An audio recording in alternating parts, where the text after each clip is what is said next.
Hello दोस्तों, नमस्कार। कैसे हैं आप लोग? आशा करते हैं अच्छे और स्वस्थ ही होंगे।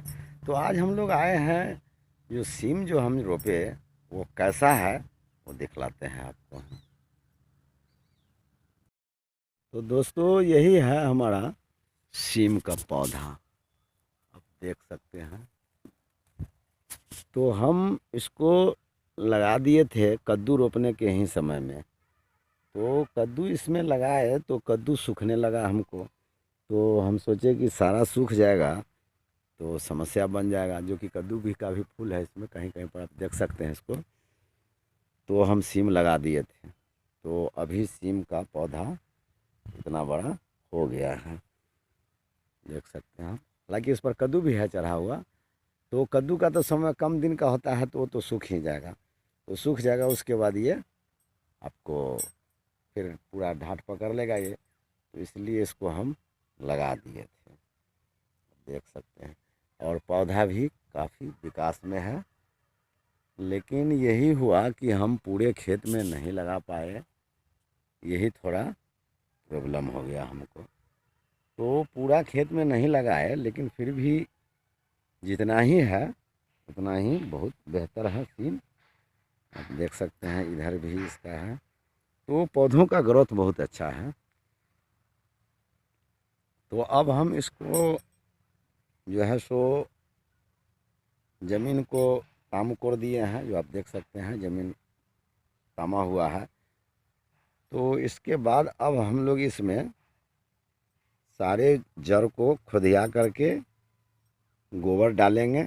और गोबर डालने के बाद कुछ खाद खली दे करके इसको जड़ को बनाएंगे।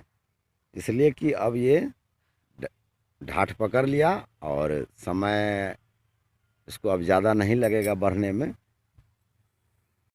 और जहाँ ढाठ खाली है हमारा, उसके लिए हम कद्दू का जकीरा गिरा चुके हैं, आप देख सकते हैं। ये कद्दू का जकीरा है। तो ये जितने भी है खाली, जहाँ जहाँ आप देख रहे हैं, इस सब पर कद्दू का पौधा लटकाएंगे। और जिधर लगा हुआ है सीम, तो उधर तो कोई बात ही नहीं है। तो हम लोगों ने सोचा कि परवल के समय में परवल हमारा था, लेकिन एक बैग सूख जाने की वजह से थोड़ा दिक्कत हो गया। तो हमने सीम लगाया। उसके बाद भी सीम भी बरसात में जा कर के ख़राब हो गया। तो उसके बाद हम इसमें कद्दू लगा दिए। तो फिर आगे पीछे दोनों फसल होता रहेगा, और इसी उद्देश्य से हम लोग लगाए हैं। तो सीम का भी ग्रोथ हमारा ठीक है, उसमें कोई दिक्कत नहीं है।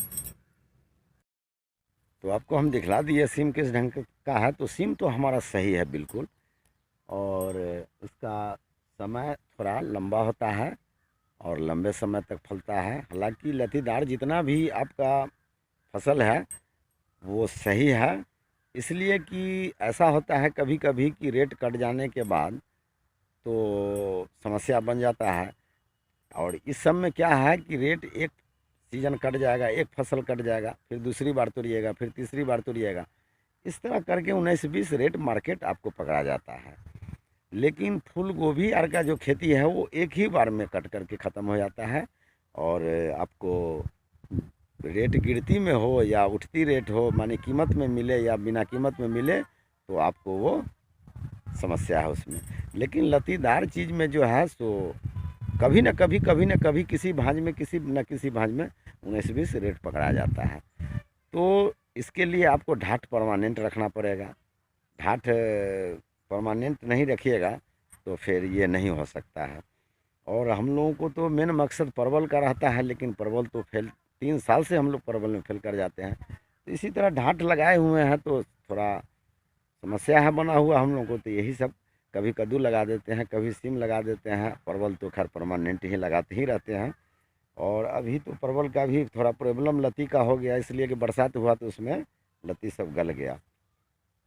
तो इसी ढंग से हम लोग खेती को करते रहते हैं, जो आपको हम दिखाते चलते हैं। लेकिन सीम हमारा जो है सो बिल्कुल सही है, आप देख सकते हैं। ऐसे भी यहाँ से भी सीम सही है। तो आज के वीडियो को हम यहीं पर समाप्त करते हैं, फिर अगले ब्लॉग में मिलेंगे हम लोग। देखने के लिए धन्यवाद।